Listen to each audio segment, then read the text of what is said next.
ஒருவேளை எடப்பாடி பழனிசாமி இவர் கட்சியில் இருக்கிறத விரும்பல, இவர் ஒருவேளை விசுவாசியா இருந்தா கூட அவருக்கு அது கொஞ்சம் உறுத்தலா இருக்கும். நம்மளை விட சீனியர், இவர் நம்மளை மதிப்பாரா மாட்டாரோ அப்படின்ற மாதிரி அவருக்கே எப்படியாவது இவரை விலக்கிடலாம் அப்படின்னு எதிர்பார்த்தது இப்போ நடந்திருக்கோ? அவர் இவரை விளக்க நினைச்சிருந்தாலும் சரி தான், இவர் அவரை விட்டு விலக போயிருந்து நினைக்கிறேன் அந்த மாதிரி கருத்தில் செயல்பட்டிருந்தாலும் சரி தான். மொத்தத்தில் 2 பேருக்கும் அது சேதாரம் தான். மறைமுகமா எடப்பாடிக்கு பாஜக நெருக்கடியை தராங்களோ, நீங்க அவ்வளவு வலுவாக இல்லை, நாங்க சொல்ற ஆளை தான் நீங்க வந்து போட முடியும், இல்ல எங்களுக்கு இத்தனை சீட்டு வேணுன்ற பேரம் பேசுறதுக்கு இதுக்கெல்லாம் வசதியா இருக்கணும்னு உட்கட்சியில குழப்பத்தை பாஜக பண்ணுதா?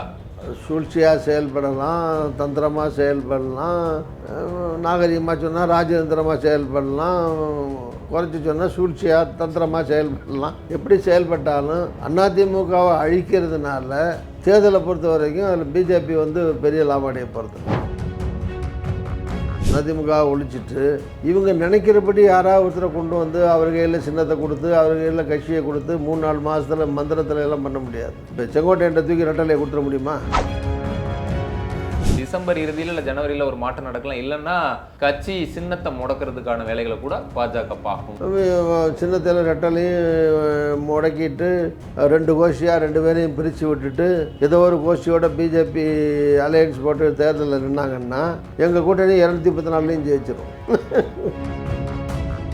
இப்போ இவங்கெல்லாம் சேர்ந்தா மட்டும் ஜெயிச்சிருவாங்களான்றதான் எடப்பாடி தரப்பினரை கேட்குற கேள்வியாகவும் இருக்குது. பழைய எதிர்கட்சியாவது வரணும்ல. ரெட்டலையும் ஃப்ரீஸ் பண்ணிட்டு ஆளெல்லாம் தனியாக நின்னாங்கன்னா அதுவும் இல்லாமல் போயிடுவாங்கல்ல. எடப்பாடி இஷ்டப்பட்டு எடுத்த முடிவு இல்லையா, அவர் கஷ்டப்பட்டு எடுத்த முடிவு தான் அது, அல்லது கஷ்டப்படுத்தி எடுத்த முடிவு அது. அது பண்ணது பிஜேபி தானே. அப்போ வந்து அம்பா செங்கோட்டையன் இருக்காரு, அம்பை எய்தவர் அமித்ஷான்னு பார்க்கப்பட்டா இல்லை, அம்புக்கே இந்த நடவடிக்கைன்னா அம்பு எய்தவருக்கு என்ன நடவடிக்கையாக இருக்கணும்? ஓபிஎஸ்கிட்ட போய் சேர்ந்து இன்னொரு புதுசாக ஒரு கட்சி ஆரம்பித்து அவர் தலைவர் ஒரு பொதுச்சாரனை ஆரம்பிக்கிறதுனால ஓபிஎஸ்ஆலையும் செங்கோட்டையனுக்கு பலன் கிடையாது, செங்கோட்டையனாலையும் ஓபிஎஸ்க்கு பிரயோஜனம் கிடையாது. இல்லை, ஒருவேளை இந்த தேர்தலில் அதிமுகவை ஒரு படுதோல்வியை சந்திக்க வச்சு பின்னாடி கட்சியை கைப்பற்றலான்ற ஐடியா இவங்களுக்கெல்லாம் இருக்கும்.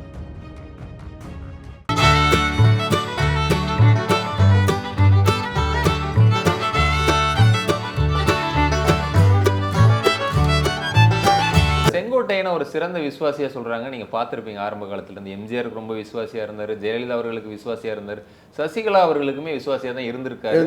இப்ப எடப்பாடிக்கும் ஒரு விசுவாசியா தான் இருந்தாரு, ஆனா இப்போதான் மாறி இருக்கு. அவங்களுக்குள்ள ஏதோ அந்த மாவட்டத்தில் பிரச்சனை ஆரம்பிச்சு அந்த மாவட்டத்திலேயே அவருக்கு எதிராக சில ஆட்களெல்லாம் மாற்றி போட்டாங்க, இல்லை அவர் சொன்ன ஆட்களை போடலை போல ஏதோ அவங்களுக்குள்ள ஒரு கருத்து வேறுபாடு சின்ன விஷயமாக ஆரம்பிச்சிருக்கும். அப்புறம் போக போக போக அது பெருசாக இருக்கும். அப்படி ஏதோ அது முத்தி போச்சுன்னு வச்சுங்களேன். 2 பேருக்கு இடையில் ஒரு மோதல் ஜாஸ்தி ஆகிடுச்சு, முத்தி போயிடுச்சு. கொஞ்ச நாள் பேச்சுவார்த்தை இல்லாமல் இருந்துச்சு. அப்புறம் இவர் நிகழ்ச்சிக்கார் போகாமல் ஒதுங்கினார். அப்படியே கொஞ்சம் கொஞ்சமாக வந்து ஒரு உடையிற ஸ்டேஜ் வந்துருச்சு, அவ்வளோதான். ஸோ அதனால் இது அரசியலில் இது காணக்கூடிய சகஜமான விஷயங்கள் தான். இது ஒரு பிரேக்கிங் பாயிண்ட்டுன்னு எல்லாருக்குமே அவங்களுடைய செல்ஃப் ரெஸ்பெக்டோ தன்மானமோ பாதிக்கப்படுறதாக அவங்க கருதுகிற போது ஒருத்தர் அது எந்த அவர் சைடில் எடப்பாடி சைடில் கேட்டிங்கன்னா அவர் 1000 காரணங்கள் சொல்லலாம். இவர் சைடில் கேட்டிங்கன்னா இவர் எனக்கு வந்து என்ன இன்சல்ட் பண்ணாங்க அவமானப்படுத்தாங்கன்னு ஒதுக்குனாரு, நான் சொல்கிற ஆளை விட்டு வேறு ஆளை போட்டார், அது இவர் 1000 காரணம் சொல்லுவார். ஏதோ எல்லாம் சேர்ந்து ஒரு பிரேக்கிங் பாயிண்ட் வரும்போது அப்போ அரசியலில் வந்து லாப நஷ்ட கணக்கெல்லாம் யாரும் போட்டு பார்க்குறதில்ல. அப்போ எடுக்கிற முடிவு தான் அது பல பேருக்கு நஷ்டமாக தான் முடிஞ்சிருக்கு வாழ்க்கையில். செங்கோட்டையன் அவர்கள் ஜெயலலிதா அவர்களுடைய விசுவாசியாக சொல்லப்பட்டாலும் 2001 அவருக்கு சீட்டு கொடுக்கல. அது அப்போ அவர் மேலே ஏதோ ஒரு வழக்கு இருந்ததா சொல்கிறாங்க, அதனால அப்போ கொடுக்கல. பட் கட்சியில் வந்து தலைமை நிலை செயலராக இருந்தார். இப்போவும் எடப்பாடி அவர்கள் அவருக்கு சீட்டு கொடுக்க மாட்டார் அப்படின்ற மாதிரி இவர் அரசல் புரசலாக கேள்விப்படுறது இல்லை. அவரே ஒரு இடத்துல சொன்னது என்ன தோற்கடிக்க உள்கட்சியிலே வேலைகள் இங்கே நடக்குது அப்படின்ற மாதிரி அவரே சொல்லியிருந்தாரு. ஒருவேளை எடப்பாடி பழனிசாமி இவர் கட்சியில் இருக்கிறத விரும்பல, இவர் ஒருவேளை விசுவாசியா இருந்தா கூட அவருக்கு அது கொஞ்சம் உறுத்தலா இருக்கும். நம்மளை விட சீனியர், இவர் நம்மளை மதிப்பாரா மாட்டாரோ அப்படின்ற மாதிரி அவருக்கே எப்படியாவது இவரை விலக்கிடலாம் அப்படின்னு எதிர்பார்த்தது இப்போ நடந்திருக்கோ? அவர் இவரை விளக்க நினைச்சிருந்தாலும் சரி தான், இவர் அவரை விட்டு விலக போயிருந்து நினைக்கிறேன் அந்த மாதிரி கருத்தில் அவர் செயல்பட்டிருந்தாலும் சரி தான். மொத்தத்தில் 2 பேருக்கும் அது சேதாரம் தான். ஏன்னா அதிமுகவிலேருந்து போனது அதிமுகவுக்கு நஷ்டம் இல்லைன்னு சொல்ல முடியாது, அதிமுகவுக்கும் நஷ்டம்தான். அந்த அதிமுகவுக்கு எடப்பாடிக்கு ஏற்பட்ட நஷ்டத்தை காட்டிலும் செங்கோட்டையனுக்கு அதிக நஷ்டம். அதிகம். ஆமாம், ஏன்னா மெயின் பார்ட்டிலேருந்து வெளியே போகிறாரு, சின்னத்துலேருந்து வெளியே போகிறாரு, கட்சியிலேருந்து வெளியேற்றப்பட்டாருங்கிற போது இன்னும் கட்சி விட்டு நீக்கல எம்எல்ஏ இருக்கார். ஆமாம், பட் அது எம்எல்ஏ இருக்கிறதுனால நீக்கினாலும் எம்எல்ஏ இருப்பார்னால வச்சுருக்காரு. ஆமாம். நான் இனிமேல் 2 பேரும் ஒன்றா இணைஞ்சு ராசி ஆகி ஒரே கட்சிகளை செயல்பட முடியும்னு நான் நினைக்கல. அதுக்கான வாய்ப்பு இல்லை. இது அமித்ஷா நினச்சாலும் நடக்குமான்னு தெரியல எனக்கு. அதனால் அவருக்கு அதிக ரெஸ்டன் பார்த்திங்கன்னா செங்கோட்டையன் தான் வருது. அந்த மாதிரி நடந்து போச்சு. அதுக்கு யார் அவர் காரணமாக இருந்தாலும் சரி, இவர் காரணமாக இருந்தாலும் சரி. அதனால் இந்த எடப்பாடி அவர்கள் இப்போ பாஜக கூட கூட்டணி வச்சதே ஒரு மறைமுகமாக அழுத்தம் கொடுத்து தான் கூட்டணியில் சேர்த்த மாதிரி சொல்கிறாங்க. ஏன்னா இவர் எப்படி ஹரித்வார் போய் அமித்ஷாவை பார்த்தாரோ, அவர் கட்சி ஆஃபீஸை பார்க்க போனதாகவும் பல கார்கள்லாம் மாறி தான் அப்போ போய் சந்திச்சார். அப்புறம் திடீர்னு பார்த்தா கூட்டணி அப்படின்னாங்க. கூட்டணினப்போ அமித்ஷா இங்கே வந்து என்ன சொன்னாருன்னா, என்டிஏ இங்கே வந்து ஆட்சி அமைக்கும் தமிழகத்தில், அதிமுகவை சேர்ந்த ஒருவர் முதல்வராக இருப்பார்னு சொன்னார். எடப்பாடி பழனிசாமி சொல்லலை. அது கொஞ்சம் சர்ச்சையெல்லாம் எப்படின்னா கூட்டணி ஆட்சின்னு சொல்கிறாங்க, யாரோ ஒருத்தர் முதல்வரெல்லாம் பேசுகிறாங்கன்றது இருந்துச்சு. ஆனால் இப்போ சமீபத்தில் பார்த்தீங்கன்னா எடப்பாடி கை ஓங்கி அண்ணாமலை அவர்களே வந்து எடப்பாடி பழனிசாமி முதல்வராக்குன்ற மாதிரிலாம் பேசுகிறத அந்த காட்சிகளை பார்த்தோம். திடீர்னு பார்த்தா இப்படி ஒரு சர்ச்சையை ஏற்படுத்துறது மூலமாக அவர் இப்போ அமித்ஷாவை பார்த்துட்டு வர்றது மூலமாக மறைமுகமாக எடப்பாடிக்கு பாஜக நெருக்கடியை தராங்களோ, நீங்கள் அவ்வளோ வலுவாக இல்லை, நாங்கள் சொல்கிற ஆளை தான் நீங்கள் வந்து போட முடியும், இல்லை எங்களுக்கு இத்தனை சீட்டு வேணுன்ற பேரம் பேசுறதுக்கு இதுக்கெல்லாம் வசதியாக இருக்கணும்னு உட்கட்சியில் குழப்பத்தை பாஜக பண்ணுதா? இல்லை, அது வந்து பிஜேபி வந்து ஒரு விவரமில்லாத கட்சி இல்லை. சூழ்ச்சியாக செயல்படலாம், தந்திரமாக செயல்படலாம், நாகரிகமாக சொன்னால் ராஜதந்திரமாக செயல்படலாம், குறைச்சி சொன்னால் சூழ்ச்சியாக தந்திரமாக செயல்படலாம். எப்படி செயல்பட்டாலும் அதிமுகவை அழிக்கிறதுனால தேர்தலை பொறுத்த வரைக்கும் அதில் பிஜேபி வந்து பெரிய லாபம் அடைய போகிறதில்ல. அதிமுகவை ஒழிச்சிட்டு இவங்க நினைக்கிறபடி யாராவது ஒருத்தரை கொண்டு வந்து அவர் கையில் சின்னத்தை கொடுத்து அவர் கையில் கட்சியை கொடுத்து 3-4 மாதத்தில் மந்திரத்தில் எல்லாம் பண்ண முடியாது. சரி, இப்போ செங்கோட்டையன்ட்ட தூக்கி ரெட்டலையை கொடுத்துட முடியுமா? அல்லது தினகரன்ட்ட கொடுத்துட முடியுமா? ஓபிஎஸ்கிட்ட கொடுத்துட முடியுமா? ஒரு எலெக்ஷனில் சின்னம் இல்லாமலே அவர் நின்றுட்டார். கொடுக்குறனா தான் முதல்ல கொடுத்துருப்பாங்க. இப்போ சின்னத்தில் நிற்கும் போது ரெட்டலையை ஃப்ரீஸ் பண்ணியிருந்து ஆளுக்கு ஒரு சின்னத்தில் இருந்தாங்க. பார்லிமெண்ட்டில் தனித்தனியாக நிற்கும்போது கூட பார்லிமெண்ட்டில் ஒன்றா நிற்கலையே. தினகரனை ரெட்டையில சின்னத்துக்கு லஞ்சம் கொடுத்தாருன்னு திகார்லேயே தூக்கி வச்சதெல்லாம் நடந்துச்சுல்ல. அந்த பன்னீருக்கும் பலாப்பழம் தான் கிடைச்சது. ஆமாம். இப்போ கூட என்ன சொல்கிறாங்கன்னா கே செங்கோட்டையனை வச்சுக்கிட்டு ஒருவேளை டிசம்பர் வரைக்கும் இப்போ தினகரனே அப்படிலாம் சொல்லிட்டு இருக்காரு, டிசம்பர் இறுதியில் இல்லை ஜனவரியில் ஒரு மாற்றம் நடக்கலாம், இல்லைன்னா கட்சி சின்னத்தை முடக்கிறதுக்கான வேலைகளை கூட பாஜக பார்க்குன்றாங்க. அப்படி நடந்தால் என்ன நடக்கும்? சின்னத்தில் ரெட்டலையும் முடக்கிட்டு 2 கோஷ்டியாக 2 பேரையும் பிரித்து விட்டுட்டு ஏதோ ஒரு கோஷ்டியோட பிஜேபி அலையன்ஸ் போட்டு தேர்தலில் நின்னாங்கன்னா எங்கள் கூட்டணி 234லையும் ஜெயிச்சிடும். திமுக காங்கிரஸ் கூட்டணி ரெட்டலையும் இல்லாமல் தலைமையும் இல்லாமல் ரெண்டு பங்காக்கி 2 பேரையும் சின்னமும் இல்லாமல் ரோட்டில் விட்டுட்டு ஏதோ ஒரு அணியில் கூட்டணி போட்டுக்கிட்டு பிஜேபி தேர்தலுக்கு போனாங்கன்னா 234 தொகுதியிலையும் எங்கள் திமுக காங்கிரஸ் கூட்டணி 234லையும் வெற்றி பெறும். அவ்வளோதான். அதுதான். அப்படி பண்ணுவாங்களா பிஜேபி? அவ்வளோ விவரம் இல்லாமல் அரசியல் பண்ணுவாங்க. ஸோ அதனால் நான் அந்த மாதிரிலாம் நினைக்கல. ரெட்டலையெல்லாம் ஃப்ரீஸ் பண்ணி கூடிய மட்டும் என்ன பண்ணுவாங்க, எல்லாரையும் ஒன்றா சேர்க்கணும்னு முயற்சி பண்ணுவாங்க. இல்லைன்னு தனித்தனியாக வச்சுக்க, நீ ஒரு 5 நீ ஒரு 5 அப்படி வச்சுக்கோ. அதுலேயுமே நீ 5 வச்சுக்கிட்டு எடப்பாடி முதலமைச்சர்னா அதான் ஒத்துக்க மாட்டேங்கிறாரு. அதான் டிடிவி ஒத்துக்க மாட்டேன். அப்புறம் அந்த கூட்டணியில் எப்படி இருக்க முடியும்? 5-10 சீட்டு கொடுத்தாலும் இவர் முதலமைச்சர்னா ஏற்றுக்க மாட்டேங்கிறாரு. அப்போ எல்லாம் சேர்ந்து என்ன பண்ண முடியும்? இன்னொரு பார்வை நீங்கள் சொல்கிறீங்க பிரிஞ்சு நின்னா 234 வந்துடும் அப்படின்ட்டு. இன்னொரு பக்கம் என்ன சொல்கிறாங்கன்னா, சில இடங்களில் நான் பார்க்கும்போது எவ்வளவோ ஆனால் திமுக கூட்டணி தான் வரும்ன்ற ஒரு பார்வையே இருக்குது. இப்போ இவங்கெல்லாம் சேர்ந்தா மட்டும் ஜெயிச்சிருவாங்களான்றதான் எடப்பாடி தரப்பினரை கேட்குற கேள்வியாகவும் இருக்குது. யாரெல்லாம் சேர்ந்தாலும் இப்போ ஒருங்கிணைந்த அதிமுகன்னு சொல்லணும், சசிகலா, டிடிவி, ஓபிஎஸ், இப்போ செங்கோட்டையனும் போயிருக்காருன்னு அவரையும் சேர்த்துக்கிட்டு நின்னா கூட ஜெயிச்சிட முடியுமான்ற பழைய எதிர்கட்சியாவது வரணும்ல. இப்போ விஜய் வேற கட்சி ஆரம்பிச்சு எதிர்கட்சியாக இருக்காங்கல்ல, அந்த இடத்துங்களையாவது எதிர்கட்சிக்காவது வரணும்ல. ரெட்டலையும் ஃப்ரீஸ் பண்ணிட்டு ஆளெல்லாம் தனியாக நின்னாங்கன்னா அதுவும் இல்லாமல் போயிடுவாங்கள்ல அதிமுக பொறுத்த வரைக்கும். ஸோ அதனால் அதிமுகவே இப்போ ஜெயலலிதா காலத்து அதிமுகன்னு இதை சொல்ல முடியாது. இப்போ திமுகவுக்கும் அதிமுகவுக்கும் அல்லது இந்த தலைவர் ஸ்டாலின் அவர்களுக்கும் எடப்பாடிக்கும் ஒரு வித்தியாசம் இருக்குது. என்ன வித்தியாசம்னா, இப்போ கலைஞர் தயவில் அவர் செல்வாக்கில் எம்எல்ஏக்கள் வந்து அவருடைய மறைவுக்கு பின்னாடி எம்எல்ஏக்களை வச்சுக்கிட்டு ஸ்டாலின் முதலமைச்சர் ஆகலை. அவர் கட்சி தலைவராக வந்தார். தலைவர் அங்கேயும் பிசிறு இல்லாமல் எல்லாம் ஒத்துக்கிட்டாங்க அவரை. அங்கே ஒன்றும் விரிசல் இல்லை. எல்லோரும் முழு கட்சியும் அவர்கிட்ட இருக்குது ஒத்துக்கிட்டாங்க. மூத்தவர்லேருந்து சின்னவர் வரைக்கும் இளைஞர் முதியோர்லேருந்து இளைஞர் வரைக்கும் எல்லாரும் ஏற்றுக்கிட்டாங்க. இவருக்கு அப்படி இல்லை. இந்த இத்தனை விரிசல் வந்துருச்சு. செகண்டு மக்களை சந்தித்து பெரும்பான்மை வாங்கி அவரே ஆட்சிக்கு முதலமைச்சராக மக்களோட அங்கீகாரம் பெற்று முதலமைச்சராக வந்துட்டார். இவர் ஜெயலலிதாவுக்கு விழுந்த எம்எல்ஏக்களை அவர் வெற்றி பெற வச்ச எம்எல்ஏக்களை வச்சுட்டு தான் முதலமைச்சர் ஆனார். இப்போ இந்த தேர்தலில் அவருக்கு வந்து நிரூபிக்கணும். அவர் மக்கள் என்ன வந்து ஏற்றுக்கிட்டாங்க. போன தடவை ஏற்றுக்கிட்டு எதிர்க்கட்சியை தான் ஆக்கினாங்க. இதே கூட்டம் தான் இருந்தது.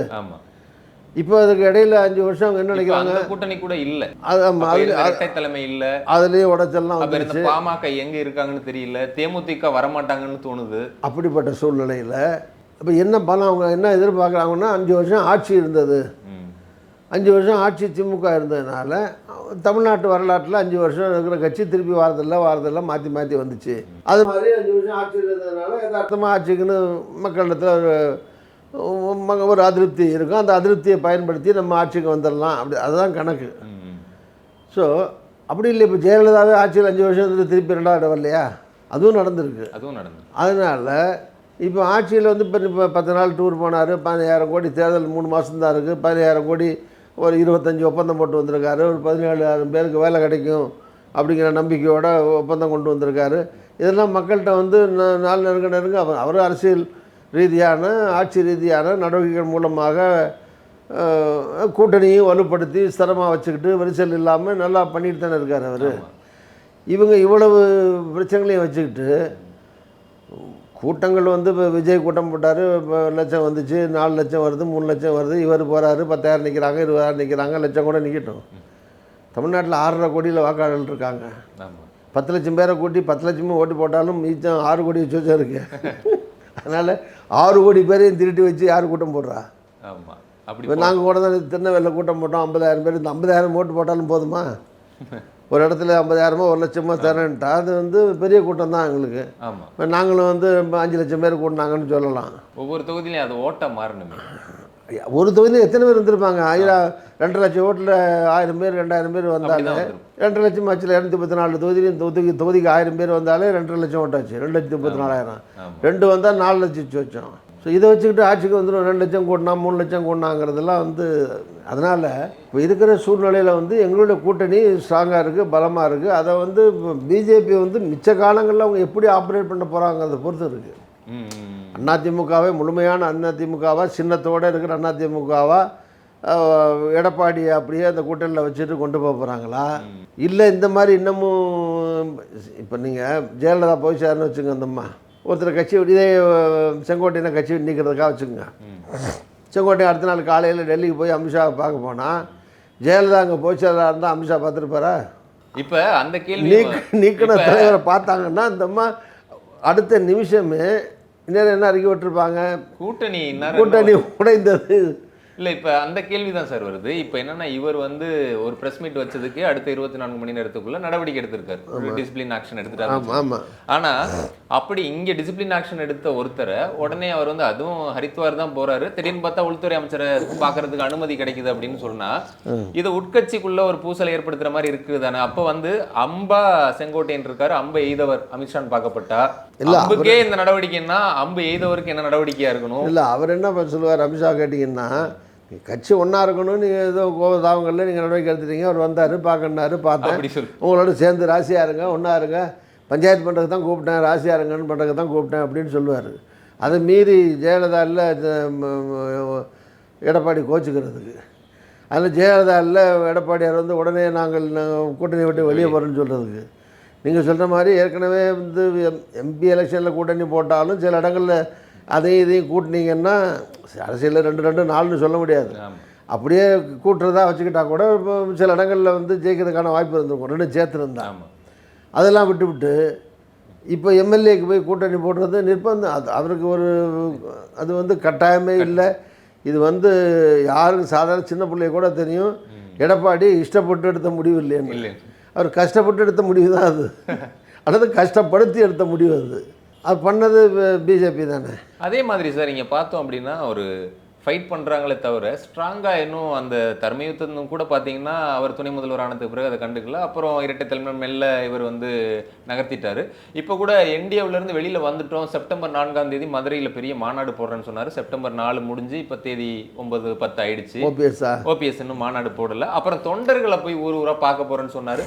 அவர் பாத்தீங்கன்னா 120 தொகுதியை தாண்டி இபிஎஸ் போய் பார்த்துட்டு இருக்காரு. இவர் இன்னும் அதுக்கும் கிளம்பல. முடியாதுங்க, அதெல்லாம் டிடிவி இன்னும் வந்து நான் வெளியில வந்துட்டேன்னு சொன்னாலும் என்னுடைய ஃபர்ஸ்ட் ஆப்ஷன் வந்து என்டிஏவா தான் இது வரைக்கும் இருக்குன்னே சொல்லிட்டு இருக்காரு. அவர் இன்னும் தலைமை எதுவும் பேசல. டெல்லி பாஜகவை இங்க நயினார் நாகேந்திரன் தான் பேசுறாரு. என்டிஏ இருந்து வெளியே வந்துட்டாரு சொல்லிருக்காருல, நாளைக்கு சொல்லியிருக்காரு. அப்புறம் டிசம்பர் வரைக்கும்ன்ற மாதிரி அவரே வந்து அப்படியும் இருக்கு. அப்ப எல்லாமே வந்து என்ன அப்படின்னா அதிரடின்றாங்க, சரவடின்றாங்க. ஆனா எல்லாமே 10 வருஷத்துக்கு பிறகு புஷ்வான மாதிரியே தான் எல்லாம் போயிட்டு இருக்கு. இப்ப செங்கோட்டையன் கூட பாத்தீங்கன்னா அதிரடியா அதை சொல்லுவாருன்னு பார்த்தா வந்துட்டு நான் ரயில்வே துறை அமைச்சர் வந்தாரு, அவர்கிட்டையும் பேசினேன், இந்த ஈரோடு எக்ஸ்பிரஸ் குறித்து அது குறித்து ஒரு கோரிக்கை வச்சிருக்கேன், மக்கள் நலமா தான் பேசு இப்படி ஒன்று சொல்றாரு. இந்த பிரஸ் மீட்ல கூட இந்த 10 நாள் கெடு விதிச்சு அவர் ஒன்று பண்ணியிருக்காரு. இந்த 10 நாளுக்குள்ள அண்ணா பிறந்த நாளுக்குள்ள நான் ஒன்று பண்ண போறேன், அந்த மாதிரி எதுவுமே அப்படி இல்லையே. நான் உங்களுக்கு சொல்கிறேன், அதாவது சசிகலா, ஓபிஎஸ், செங்கோட்டையன், தினகரன், இன்னும் யாரெல்லாம் ஒதுங்கி போயிருக்காங்களோ எல்லாரும் ஒன்றா சேர்ந்து ஒரே கட்சியாக சேர்ந்து ஒன்றா செயல்பட்டால் கூட அதிமுக, அவர் அதிமுக 2ன்னு வச்சுக்கிட்டா கூட இந்த ரெட்டலை இருக்கிறாதான் ஏற்கனவே சொல்லிட்டேன், அந்த ரெட்டலை இருக்கிற அதிமுக யார்கிட்ட இருக்கோ இப்போ இபிஎஸ்ல இருக்குன்னா அதுதான் பெரிய கட்சியாக இருக்கும். ஓகே, அதை விட்டுட்டு ஒருவேளை இவங்களெல்லாம் ஒன்று சேர்த்து ஏதோ ஒரு பேரை உண்டாக்கி அதுக்குள்ளே போய் சேர்ந்து பிஜேபியும் சேர்ந்து அங்கே போனால் பிஜேபிக்கு மொத்தமாகவே நஷ்டம்தான் ஏற்படும். இது இப்படி அப்படி போனாங்கன்னா பெருத்த நஷ்டம் ஏற்படும். அதனால் அப்படியெல்லாம் யோசிச்செல்லாம் பண்ணுவாங்கன்னு நான் நம்பலை. ஓகே, ஏன்னா எடப்பாடியை வச்சுக்கிட்டு தான் இந்த விளையாட்டெலாம் பண்ணுவாங்க. இதுலேருந்து தப்பிச்சு போகிறவங்க விஜய்கிட்ட போகலாம். 3வது ஆப்ஷன் அதானே. ஆமாம், பிஜேபி எங்களை ஏமாற்றிட்டாங்க, அல்லது ஒன்று சேர்க்குறோம், எல்லாத்தையும் ஒன்றுபடுத்துகிறோம், உங்களை சேர்த்துக்கிற சொல்கிறோம், அவரை எடப்பாடியை வந்து கட்டாயப்படுத்தி உங்களெல்லாம் ஒன்றா வச்சுக்கிற சொல்கிறோம்லாம் முதல்ல சொல்லியிருக்கலாம்.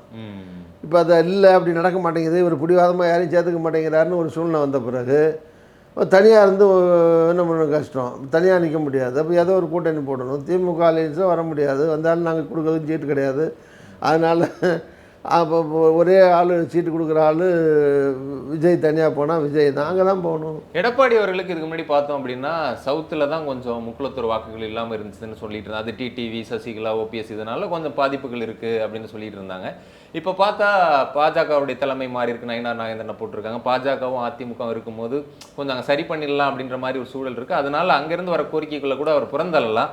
ஆனால் கொங்கு வந்து எங்களுடைய கோட்டை அப்படின்னு சொல்லிட்டு இருக்கும்போது அங்கே மேற்கு இருந்தே இப்போ வந்து ஒரு கழக குரலாக செங்கோட்டையன் இருக்கும்போது என்ன ஆகும், அவர் கொஞ்சம் இதனால சுதாரித்து ஏதாவது பண்ணுறதுக்கு வாய்ப்புகள் இருக்கா அப்படின்ற மாதிரி பார்க்குறீங்களா? இல்லை இவங்க பூரா சின்ன சின்ன ஓட்டைகள் தான் போட முடியும். கோட்டைக்குள்ளே சின்ன சின்ன ஓட்டை போடலாமல் தவிர இவங்க கோட்டை கட்ட முடியாது ஒருத்தரும். ஓகே, இவங்க யாருமே இப்போ இங்கே சவுத்தில் இருக்கிற இந்த தலைவர்கள், அவர் தேவராக இருக்கட்டும், ஐயராக இருக்கட்டும், ஆசாரியாக இருக்கட்டும், பூசாரியாக இருக்கட்டும், அது பிரச்சனை இல்லை. எந்த ஜாதிங்கிறதெல்லாம் மக்கள் அப்படி யாருக்கு பின்னாடியும் ஜாதி ரீதியாலாம் அணிதிரண்டெல்லாம் அப்படியே நிற்கிறது இல்லை. ஒரு நம்ம ஆள் நிற்கிறாருன்னு ஒரு அன்னதாமம் இருக்கலாம், ஓட்டு போடும்போது கூட குறைச்சி ஹெல்ப் பண்ணலாமே தவிர என்டையரில் நாட்டில் இருக்கிற மக்கள் முழுதும் எந்த தலைவருக்கு பின்னாடி ஜாதி ரீதியாக மக்கள் நிற்கிறது இல்லை, நிற்க மாட்டாங்க. அது தமிழ்நாட்டில் அது பெரும்பாலும் அப்படி நிற்கிறது இல்லை. ஸோ அந்த மாதிரி ஒரு சூழ்நிலையில் ஏற்கனவே ஒரு சின்ன அதிருப்தி இருக்கலாம். இவங்கெல்லாம் முக்கியஸ்தர்கள்லாம் அங்கங்கே அதிமுகவில் இருந்தவங்க இப்போ இல்லாமல் இருக்காங்க. இப்போ சசிகலா தான் இவரை கொண்டு வந்தாங்க எடப்பாடின்னு ஒரு டாக் இருக்குது இல்லையா? உண்மையாக தானே? அவங்களோட பிளெஸிங்கோடு தானே இவர் வந்தார். ஸோ அவரே வெளியே அனுப்பிட்டு சேர்க்க மாட்டேங்கிறாரு. ஸோ ஓபிஎஸ் எனக்கு ஒன்றுமே வேணாம், நான் சும்மா இருக்கேன், எனக்கு ஒரு பதவியுமே வேண்டாங்க, நான் எனக்கு சும்மா சேர்த்துங்கன்னு கேட்குறாரு. அவரை கூட சேர்த்துக்க மாட்டேங்கிறாரு. அப்படி தானே பேசுவான் சாதாரணமாக இருக்கிறாள். இல்லை சும்மா சேர்த்துக்கிறேன் அப்படின்றது எப்படி சேர்த்துக்கிட்டு என்ன, அதுதானே இப்போ கேள்வியுமே தான். ஒருங்க என்ன பதவி கொடுக்கணும் அப்படின்னு ஒன்று, அதுதான் எனக்கு ஒன்றுமே வேணாம், நான் சும்மா இருக்கேன்னு தான் சொல்லுவார். ஆனால் இவங்க எல்லாரையும் சேர்த்துக்கிட்டா அதனால் ஏற்படுற முழு நஷ்டம் ஆகிடும்ல. அவர் தானே முதல்ல பார்த்துக்குவார். நான் சொன்ன மாதிரி ஸோ இவங்களெல்லாம் சேர்த்து ஒன்று ஒன்றா சேர்த்தாலும் சரி, மொத்தமாக சேர்த்தாலும் சரி, அது அவர் அந்த முடிவில் தெளிவாக இருக்கார். இவங்களெல்லாம் வச்சுக்கிட்டு பண்ண முடியாது அப்படிங்கிற தெளிவாக அவர் அந்த முடிவில் இருக்கார். அப்போது இவங்கெல்லாம் வெளியே ரைட்டோ ராங்கோ விரும்பியோ விரும்பாமலோ வெளியே போகிற சூழ்நிலை தனித்தனியாக இருக்க வேண்டிய ஒரு கட்டாயம் அவசியம் ஏற்பட்டு போச்சு. இதுக்கு பிறகு அதுக்கு ஆராய்ச்சி இது எதனால் நடந்துச்சுங்கிறத காட்டிலும் அடுத்து என்னென்னு தானே யோசிப்பாங்க ஒரு அரசியல்வாதிகள். இப்போ அடுத்து என்னென்னு அவங்க யோசிக்கிற போது ஒன்று இவங்கெல்லாம் ஒன்று சேரணும், இல்லை தனித்தனியாக சேர்ந்து ஆளுக்கு ஒரு கூட்டணி போட்டுட்டு இப்போ எல்லாருமே சேர்ந்து இவங்க எல்லாருமே என்னவா இருக்கும்னு நினைக்கிறீங்க? அடுத்து செங்கோட்டையனுக்கு என்ன ஆப்ஷன் இருக்கு அப்படின்னு? இப்போ டிடிவிக்கு வேற வழி இல்லை, விஜய் கூட வேணா கூட்டணி வச்சு போகலாம். இல்லை இபிஎஸ்ஸே வந்து செங்கோட்டையனே வந்து எனக்கு தெரிய அவர் வந்து தினகரன் தலைமை ஏற்றுக்கிட்டு அந்த அமமுகவில் போய் சேர்ந்து நீங்கள் தலைவர் நான் பொதுச் செயலாளர்னோ அல்லது அவர் இவருக்கு தலைவரை கொடுத்து போச்சாருன்னா அதுக்கு இருக்க வாய்ப்பு எனக்கு தெரியலை, அதுக்கே வாய்ப்பு இல்லை. அதே மாதிரி வந்து ஓபிஎஸ்கிட்ட போய் சேர்ந்து இன்னொரு புதுசாக ஒரு கட்சி ஆரம்பித்து அவர் தலைவர் ஒரு பொதுச்சாளர்னு ஆரம்பிக்கிறதுனால ஓபிஎஸ்ஸாலையும் செங்கோட்டையனுக்கு பலன் கிடையாது, செங்கோட்டையனாலையும் ஓபிஎஸ்க்கு பிரயோஜனம் கிடையாது. ஸோ அது அவங்களுக்கு தனித்தனியாக இருந்தாலும் சரி கட்சியாக இருந்தாலும் சரி ஒன்றும் ஆக போகிறதில்ல. ஒருவேளை இந்த தேர்தலில் அதிமுகவை ஒரு படுதோல்வியை சந்திக்க வச்சு பின்னாடி கட்சியை கைப்பற்றலான்ற ஐடியா இவங்களுக்குலாம் இருக்கோ? டிடிவி இல்லை, அது முன்னாடிலாம் அரசியலில் நீங்கள் தினம் நேற்று ஒரு நிகழ்ச்சி நடக்குது, இன்றைக்கி ஒரு நிகழ்ச்சி நடக்குது, ஒரு கட்சிக்குள்ளே ஒரு உடைவு வருது, மனுஷன் இன்றைக்கி உயிரோடு இருக்கான் நாளைக்கு செத்து போகிறான். இதெல்லாம் 3 வருஷம் கழித்து இந்த 26 விட்டுட்டு 31 இவருக்கும் அவருக்கும் போட்டி, இதெல்லாம் வந்து இந்த கற்பனையெல்லாம் வந்து ஜாஸ்தி. அது ஆசிட்டிஸ் சீட்டாட்டம் சொல்கிற மாதிரி இருக்கிற சீட்டுக்கு தான் ஆட முடியும். ஒரு நண்பராக நீங்கள் செங்கோட்டையனுக்கு இப்போ என்ன சார் சொல்ல விரும்புகிறீங்க? சரி, வாட் எவர் ஹேப்பன் நடக்கிறது நடந்து போச்சு. இப்போ அவர் என்ன பண்ணியிருக்கணும்னா ஒரு இது மாதிரி சேர்க்கணும்னு முந்தியதை சொல்லிட்டு தான் இருக்கார். அது இதனுடைய வேண்டுகோள் கட்சி நலன் கட்டி சொல்கிறேன் அவர் பாட்டு சொல்லிக்கிட்டு இருந்தால் அவர் பாட்டு சொல்லிட்டு போகிறாருன்னு இவர் பாட்டு பேசாமல் இருந்திருப்பார். நீங்கள் 10 நாளில் நீங்கள் அதை பண்ணணும், இல்லைன்னா ஒரு கெடு, இல்லைன்னா நாங்கள்லாம் சேர்ந்து ஒரு முடிவு எடுப்போம் அதுன்னு சொல்லி ஒரு நெருக்கடி கொடுத்த உடனே இவருடைய மேலாண்மையும் இவருடைய தலைமை இதையும் காட்டுறதுக்கு அவர் நடவடிக்கை எடுத்தால் தான் அவர் கூட இருக்கவங்க அவரை நம்புவான். ஆமாம், இல்லைன்னா செங்கோட்டையை பார்த்து பயப்படுறாரு போட்டிருக்கு, இவ்வளோ செங்கோட்டையன் போல்டாக பேசுகிறாரு, அதிரடியாக பேசுகிறாரு, டெட்லைன் வச்சுட்டாரு, இல்லைன்னா தொலைச்சிடுவாங்கிறாரு, இந்த பயப்படுறாரு அப்படின்னு வந்துடக்கூடாது இல்லையா? அப்படி வந்து அவர் தலைமைக்கும் அது சரியில்லை இல்லை. ஸோ அவர் காப்பாற்றிக்கிறதுக்கு ஒரு நடவடிக்கை எடுத்துட்டார். ஸோ இதான் நிலை. இந்த நிலை வந்த பிறகு இன்னி இவர் செங்கோட்டையன் பிஜேபியை நம்பியோ அதை நம்பியோ என்ன பண்ண முடியும்? அவர் எல்லாம் சேர்ந்து ஒரு அமைப்பாக உண்டாக்குனாலும் பண்ணலாம், இல்லை ஒரு தனிக்கணி அவர் ஒரு கட்சி ஒரு இதை ஆரம்பிச்சுக்கிட்டு அந்த பக்கத்தில் ஏதாவது நிற்க வேண்டியது தான். அது கஷ்டம்தான், அது பொறுத்திருந்து பார்க்கறதுக்கு ஒன்றும் இல்லை, அது சிரமமான சூழ்நிலை தான். இவங்களுக்கு எல்லாருக்குமே சிரமம் தான் அது. கண்டிப்பாக சார். எனக்கு அந்த கட்சி நடத்தின அனுபவம் இருக்கிறதுனால நான் சொல்கிறேன், கட்சி நடத்துறங்கிறது ஒரு சாதாரணமான விஷயம் கிடையாது. எல்லாரும் கட்சி நடத்திட முடியாது, எல்லோரும் பின்னாடி எல்லோரும் சரி இன்றைக்கி வரைக்கும் ஒருத்தன் கட்சி ஆரம்பிங்கன்னா கூடவே இருக்கோம், நாங்கள் இருந்துச்சு ஆச்சா பச்சாம்மா அந்த மாதிரி நிலைக்கு போயிட்டீங்கன்னா திடீர்னு காணாமல் போயிடுவான், பக்கத்தில் இருந்தவனை காணாமல் போயிடுவான். ஒரு தடவை தலைவர் மூப்பனார் உதாரணத்துக்கு சொல்கிறேன், மூப்பனார் அவர்கள் வந்து கட்சி ஆரம்பிக்கிறதுக்கு முந்தி 96 அப்போ வந்து நான் எம்ஜிஆர் நடத்திட்டுருக்கேன். தலைவர் மூப்பனார் எம்எல்ஏ நல்ல பிரியமாக இருப்பார், உங்களுக்கு தெரியும், எங்கள் மாமாலாம் ரொம்ப வேண்டியவர், நம்ம காங்கிரஸ் மாப்பிள்ளைன்னு கூப்பிடுவார், உங்களுக்கு தெரியும். ஸோ அப்போ டெல்லியில் பெரும்பாலும் போனால் உணவு சாப்பிட்டு கூடவே இருப்பேன். அப்போ இருக்கேன். இப்போ என்ன நடக்குதுன்னா நானே கூட சொன்னேன், அப்போ நான் வந்து என்ன சொன்னேன், அப்போ ரஜினிகாந்த் ஃபுல் சப்போர்ட் பண்ணுறாரு. இப்போ அதிமுகவுக்கு அந்த மாற்றம் வரணுங்க. 91 96 அது அந்த நேரத்தில் ஆட்சியில் நிறையா பிரச்சனைகள், அதனால் அது வராதுங்கிற மாதிரி இருக்கிற சூழ்நிலை. இப்போ எல்லோரும் நரசிம்மராவ்ட்ட போய் என்ன சொல்கிறாங்கன்னா ஜெயலலிதாவோட அதிமுக கூட்டணி போடக்கூடாதுன்னு வற்புறுத்துறாங்க. எங்களோடையும் வாழப்பாடியார்லேருந்து ஆரம்பித்து மூப்பனார்லேருந்து ஆரம்பித்து காங்கிரஸ் குமரி அனந்தன்லேருந்து ஆரம்பித்து எஸ்ஆர்பி எதிர்க்கட்சி தலைவர்லேருந்து ஆரம்பித்து எல்லாம் ஒட்டுமொத்த கட்சியுமே கூட்டணி அதிமுகவில் போடக்கூடாதுன்னு தான் சொல்கிறாங்க. அப்போ நான் வந்து சில காங்கிரஸ் எம்பிக்கள் நண்பர்கள் எனக்கு ஆந்திராவில், அவங்களோட ஒரு நாள் நம்ம போய் எனக்கு அப்பாயின்மெண்ட் ஃபிக்ஸ் பண்ணி கொடுக்குறாங்க. நரசிம்மராவ் பிரைம் மினிஸ்டர் நரசிம்மராவை நான் போய் பார்க்குறேன். இப்போ நரசிம்மராவ்ட்ட நான் கேட்குறேன், என்ன சார் என்ன பண்ண போகிறீங்கன்ட்டு. அவர் சொன்னார், என்ன பண்ண முடியும், நான் வந்து திமுகவோட கூட்டணி போட முடியாது, ஏன்னா ஜெயின் கமிஷன் அதெல்லாம் அந்த பிரச்சனை அப்போ இருக்குது. சோனியா காந்தி வரை வெளியே காத்துட்ருக்காங்க, நான் திமுகவோட கூட்டணி போட்டால் என்ன அதை வச்சே க்ளோஸ் பண்ணிவிடுவாங்க, கேசரி தலைவராக இருக்காங்க, அப்போ அந்த கூட்டணி போக முடியாது. காங்கிரஸ் பலமாக இல்லை, காங்கிரஸ் தனியாக நிற்க முடியாது, ஒரே வழி அதிமுக விட்டுட்டு தனியாக நிற்க முடியாது, ஜெயிக்குதோ தோக்குதோ அதிமுக தான் போடணும்னு சொல்கிறார் அவர். ஸோ இப்படி ஆகிப்போச்சா. அப்புறம் நான் வந்து இதெல்லாம் தேட்டு மூப்பனார்ட்ட போய் நீங்கள் என்ன பண்ண போகிறீங்க கட்சி ஆரம்பிக்கலான்னு. நீ கட்சி ஆரம்பித்து ரஜினிகாந்த் ஃபேன்ஸு நாங்கள் எம்ஜிஆர் திமுக சின்ன சின்ன கட்சிகள் இருக்கிற கட்சிகள் அது இதெல்லாம் வருதோ அதெல்லாம் சேர்த்து எல்லோரும் சேர்த்து பண்ணலாம் அப்படின்னு ஒரு தேதி ஓடிட்டுருக்கு. அவர் சொல்கிறார் எல்லாருமே எல்லோரும் வந்து பக்கத்தில் நான் பேர் சொல்ல விரும்பலை, காங்கிரஸுக்கு 2 3 தலைவரில் சொல்கிறார், இந்த மாதிரி இப்போ தான் வந்து கட்சி ஆரம்பிங்க அப்படின்னு சொல்லிட்டு போகிறாரு. பேரை சொல்லினார், ஏன்னு வச்சுங்களேன், வந்து சொல்லிட்டு போகிறாரு. நான் கட்சி ஆரம்பிக்கிறேன்னு அறிவித்த உடனே என்னை திட்டி முதல் அறிக்கை கொடுக்குறது இந்த தான் இருப்பார். அந்த அளவுக்கு ஒரு புரிதல். என்னை விட்டு வெளியே போகிற ஆள் இந்த தான் இருப்பார் அப்படின்னு சொன்னார். அதே மாதிரி அவர் கட்சி ஆரம்பிச்சார், மூப்பனார் சொன்னார். அதே மாதிரி அவர் கட்சி ஆரம்பிச்சார். அவர் யாரெல்லாம் சொன்னாரோ அவங்கெல்லாம் போயிட்டாங்க. ஸோ இங்கே அவர் மூப்பனாருக்கு வந்தார். அப்புறம் இங்கே இந்த பார்ட்டி ஆஃபீஸில் உடச்சி கிடச்சி நரசிம்மராவ் படத்தை தூக்கி போட்டு செருப்பால் அடித்து அதை பண்ணி இதை பண்ணி இந்த மாதிரி அசிங்கப்படுத்தி அவர் டெல்லிக்கே போக விடாமல் மூப்பனார் ஆக்கி மக்களும் வந்து அந்த அலையன்ஸை ஏற்றுக்கல. அவர் கட்சி ஆரம்பித்து போனார், வந்தார். ஓகே, அப்படி நடந்தது. எது சொல்ல வந்தேன்னா அது மாதிரி கூடவேன்னு சொல்லிகிட்டு இருப்பாங்க. ரியாலிட்டியில் வரும்போது எவ்வளோ பேர் நிற்பாங்கன்னு யதார்த்தத்தை இந்த புரிஞ்சுக்கணும். மூப்பனார் புரிஞ்சிருந்த மாதிரி அதை அதனால் அவர் இப்போ செங்கோட்டையை நிறைய பேர் உஷ்பி ஏற்றி விடலாம், தூண்டி விடலாம் போவாங்க.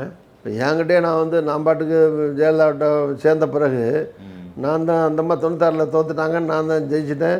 சட்டமன்ற கட்சி தலைவராக இருக்கேன். இந்த போட்டி அதிமுகவில் ஜெயலலிதா மந்திரியாக இருந்த முக்கிய தலைவர்கள் போகிறான் ஒரு 10-15 பேர், எல்லா தலைவர்களும் வரிசையாக அண்ணன் எஸ்டிஎஸ்லேருந்து ஆரம்பித்து முச்சாமியில் ஆரம்பித்து கேகேஎஸ்ல ஆரம்பித்து பொன்னுச்சாமியில் ஆரம்பித்து அரங்கநாயகத்தில் ஆரம்பித்து அவ்வளவு தலைவர்களும் நிறையா முக்கிய தலைவர் 10-15 பேர் முக்கிய தலைவர் அவ்வளோ பேர் போட்டி அதிமுக நடத்திட்டு இருக்காங்க. இவங்கெல்லாம் என்ன வந்து போட்டி அதிமுக அவங்க பேருக்கு வெளியே வந்து நடத்துனாங்களே தவிர ஒரு கூட்டம் போடல, ஒன்றும் நடத்தலை. எல்லோரும் என்ன வந்து நீங்கள் வெளியே வாங்க நீங்கள் வந்துடுங்க நடத்துங்க. நாங்கள்லாம் ஜெயலலிதாவோட மந்திரியாக இருந்து பல நடைஞ்ச நாங்கள் வெளியே வந்து போட்டி அதிமுக நடத்திட்டு இருக்கோம். நீங்கள் 5 வருஷம் ஜெயலலிதாவில் நீங்கள் மந்திரியாக இருந்ததில் ஜெயலலிதாட்டனா அந்த மாட்டேன் இந்த மாதிரி அவங்கள வந்து எதிர்கட்சி தலைவராக கூட ஆக விடலை, துணைத் தலைவர் இருந்தவங்களை கொடுக்காம சார் அதை போட்டு இப்படிலாம் பிரச்சனை நடந்தது. உங்களுக்கு அந்த மாதிரி என்ன பண்ணியிருக்காங்க, நீங்கள் தானே பண்ணியிருக்கீங்க, நீங்கள் ஏன் இப்போ கஷ்டத்தில் தொடங்கி நிற்கணும், நீங்கள்லாம் வாங்க, நாங்கள்லாம் உங்களுக்கு பக்கபலமாக இருந்து எல்லாம் பண்ணுறோம் போகிறோன்னாங்க. கட்சி ஆரம்பித்து ஒரே ஒரு மீட்டிங் மாதிரில எல்லோரும் சேர்ந்து போட்டோம். அந்த மீட்டிங் பண்ணிட்டு பார்த்தா ஒவ்வொருத்தராக ஓடிட்டாங்க. ஒவ்வொருத்தராக சில பேர் தனி கட்சி ஆரம்பிச்சு போயிட்டாங்க, சில பேர் ஜெயலலிதா மாட்டே போயிட்டாங்க. சொல்கிறேன் அந்த மாதிரி நீங்கள் இதை வந்து செங்கோட்டையனுக்கு சொல்கிற அறிவுரையாக பார்த்தா அவர் டெல்லி போய் அமித்ஷா பார்க்கறதுக்கு பதிலாக எடப்பாடி போய் பழனிசாமியை மீட் பண்ணுறது நல்லதுன்னு தோணுது. அவர் நண்பர் வேண்டியவர் தான். பட் எல்லோரும் வேண்டியவங்க தாங்க இருக்கவங்க. சசிகலா மேலேயும் கூட எனக்கு ஒன்றும் கோபம் இல்லை. பட் அவங்களாம் என்ன பண்ண முடியும் இந்த மேட்டர்? எல்லாத்தையும் பணம் காசு இருக்கலாம், பணம் காசு இருக்கலாமே தவிர மக்கள் ஏற்றுக்கணும்ல. அவங்களே நடுவில் ஒரு சுற்றுப்பயணத்தை